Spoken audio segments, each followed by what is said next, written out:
Mga kapatid, hindi po lingid sa ating karanasan o kaalaman, lalong-lalo na yung mga may hilig sa sining o may inklinasyon sa sining, na kung ang puso ay punong-puno ng pag-ibig at tuwa, kung tayo ay masaya, lalong-lalo na yung mga in love o may inspirasyon, sila ay gumagawa ng tula o kanta o isang larawan o painting bilang pagpapahiwatig ng kanilang kasalukuyang nadadama. Our Blessed Virgin Mary is no different. She broke into a song which we call the Magnificat. She received so much love, and so her heart has to express it. The Magnificat, which we have read tonight, speaks of Mary's faith and trust in God. That's why in last night's gospel, Elizabeth told Mary, "Blessed are you who believe that what was spoken to you by the Lord would be fulfilled." And that is exactly the content of the Magnificat. A God who never forgets His promise. A God who will always come and save us. A God who will never let us down.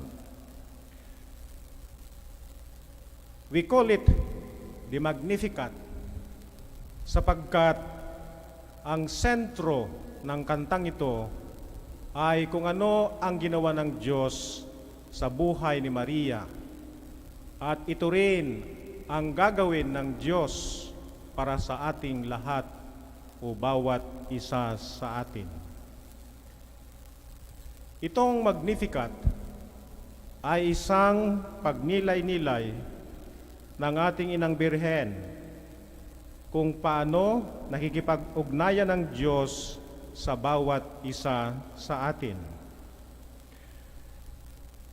In the Magnificat, Mary called herself as a lowly servant, undeserved of God's love, and yet God chose her beyond her wildest imagination to bear the Son of God. Mary was the first to believe. That's why they said she would not have conceived unless she first believed in what the angel Gabriel foretold. You shall conceive and bear a son, and you shall name him Jesus. He shall be great. He shall be called Son of the Most High, and his kingdom will reign forever. A lowly handmaid, a slave, Mary realized that everything that has been given to her is grace, isang biyaya. She did not deserve it, and yet God gave it to her completely and totally. Mary has no claim. It is all gift. It is all grace. And so the Magnificat contrasts the lowliness of Mary and the power of God. As the angel told Mary, "Do not fear, Mary, who shall be conceived and bear a son. The Holy Spirit will come upon you.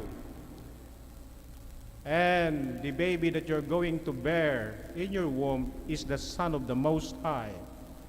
Remember that your cousin Elizabeth, who is sterile and so old, is now in her 6th month of pregnancy. For nothing will be impossible for God. And so Mother Mary is our model believer.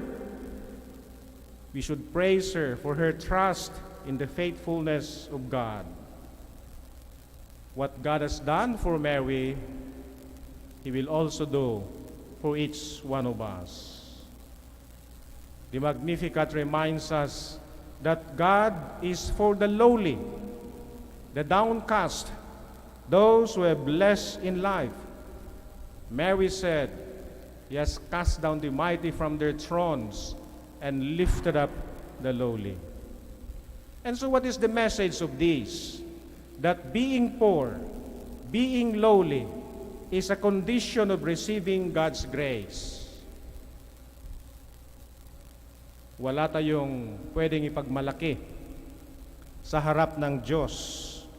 That God's acceptance, God's love is not based on social status. Dahil ikaw ay may pinag-aralan, dahil ikaw ay mayaman, hindi po ganun ang basehan ng pagtanggap at pagmamahal at pagpapatawad ng Diyos.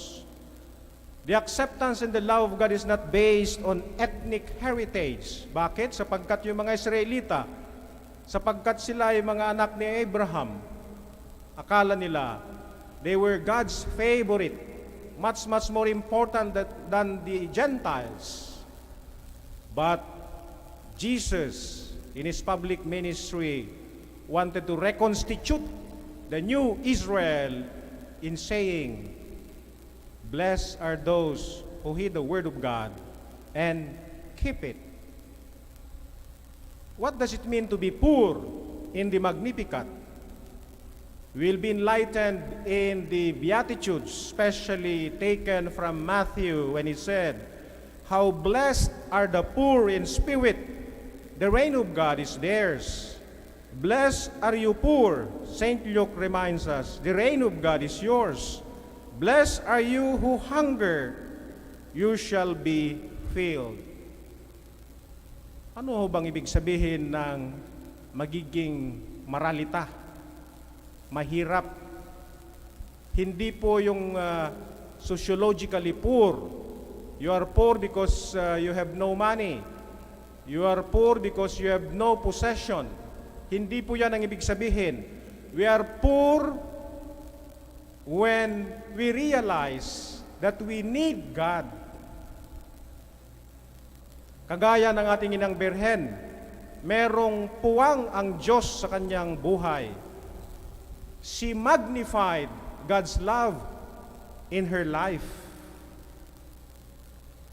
The poor are the ones who realize that they need God. Sapagkat meron namang mga mahirap, meron namang mga maralita na hindi nila kinakailangan ng Diyos. They feel that they do not need God. Meron namang mga mayayaman, pero they feel that without God, they are nothing. That's why Matthew 5, verse 3 tells us, how blessed are the poor in spirit. This desire to allow God to love us, this longing to allow God to love us, this hope and this faith that God will never abandon us. So being poor, this desire for God is a condition of receiving God's grace. Ito pong napakaganda, sapagkat hindi po pinipilit ng Diyos ang kanyang pagmamahal sa atin. Hindi po tayo pinipilit na maniwala o magtiwala sa kanyang pagkakalinga. It is not a coercive love. It is a love that is freely given. This is the mission of Jesus. This is the mission of the disciples. It is also our mission because Jesus will always be on the side of the poor. Those who realize that without God, they are nothing.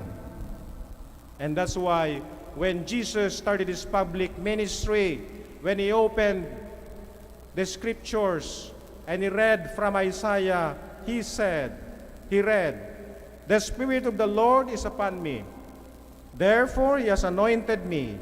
He has sent me to bring glad tidings to the poor, to proclaim liberty to captives, recovery of sight to the blind, and release to prisoners, to announce a year of favor from the Lord." Yes, We are poor when we realize our need for God, that God loves us beyond measure when we allow God to love us. Bakit napaka-importante yung pagmamahal ng Diyos? Bakit kailangang maniwala tayo sa pagkalingat pagmamahal ng Diyos? Alam nyo, yung mga psychologists, sinasabi po nila na kapag yung bata nasa sinapupunan pa at nakakaranas ng rejection, ayaw ng nanay, gusto niyang i-abort, kitilin ang buhay sa kanyang sinapupunan, nararamdaman po yan ng bata. At ito po ay merong masamang consequences, negative effect, sabi ng mga psychologists, kapag lumalaki na yung bata. Problems, mayroon siyang problema sa relationship. She will have a difficult childhood because even in the womb, she already felt unwanted, unloved. We can only find fulfillment. We are able to relate to one another. We can only have the capacity to love and to share if we allow God to love us first. Merong unang nagmahal. Merong unang nagpahalaga sa atin. And that's why love, real, genuine love, ennobles, it dignifies, it adds value. Christmas reminds us of that first love. The one who loved us first. Tapos upang magkaroon ng saysay, magkaroon ng halaga, purpose, and value ang ating buhay. Siya naman talaga ang unang nagmahal, sapagkat sa Psalm 139, it says there, "Where can I run from you, love? If I go up to the heavens, you are there. If I go down to the netherworld, you are there.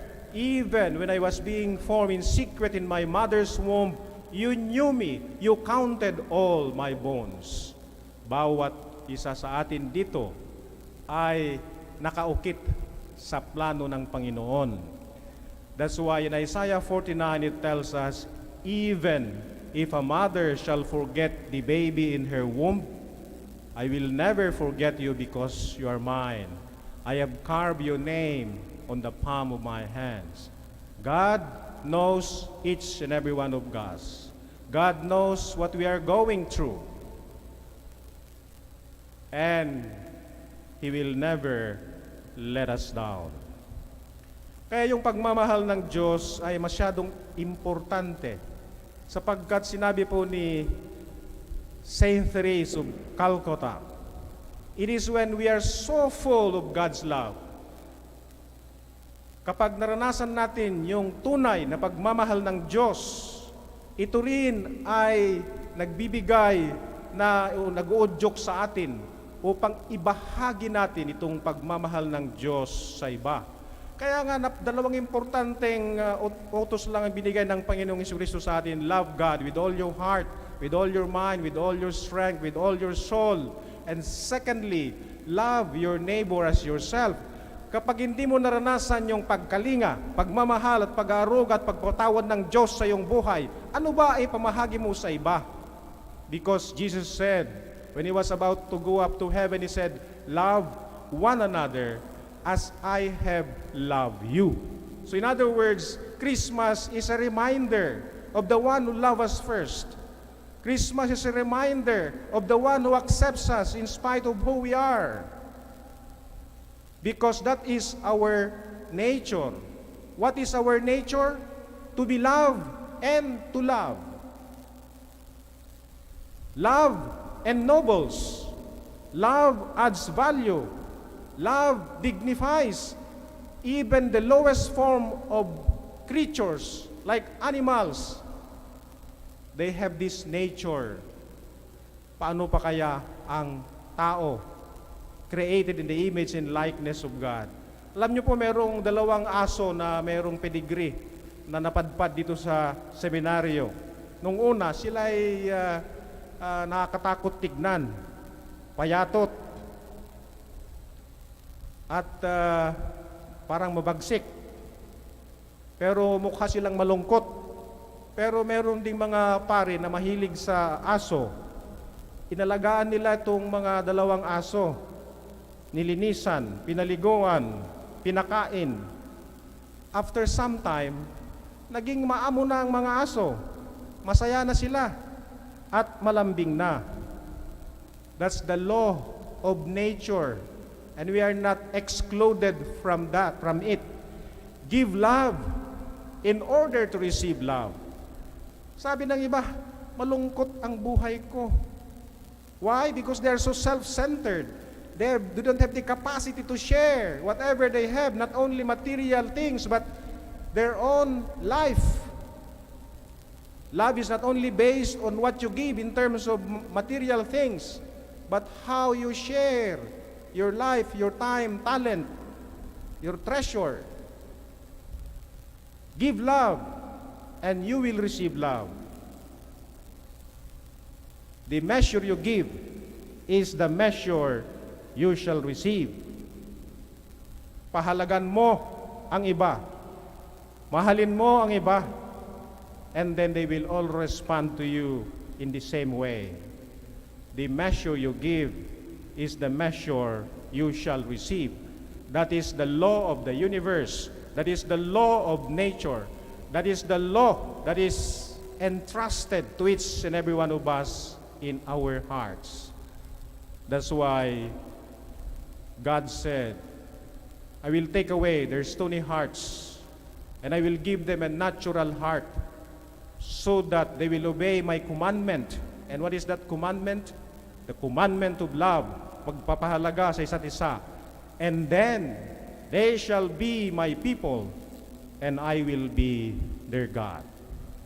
Kaya mga kapatid, sa ating pagsisimba, sa siyam na araw ng novena natin, there is only one thing that is important, and that is allow God to love us. And when we experience that love of God, personal, particular, then we are enabled, we are strengthened to share that love to others. Sa panghuli, sabi ni Santo Papa Francisco, nothing in nature lives for itself. Rivers do not drink their water. Trees do not eat their own fruits. The sun does not shine for itself, and flowers do not spread their fragrance for themselves. Living for others is a role of the universe. We were all born to help each other. Merong unang nagmahal. Merong unang nagpahalaga sa atin. And so, we are capable of sharing love to others. It is only then that we can find joy, security, and fulfillment. The measure you give is the measure you shall receive.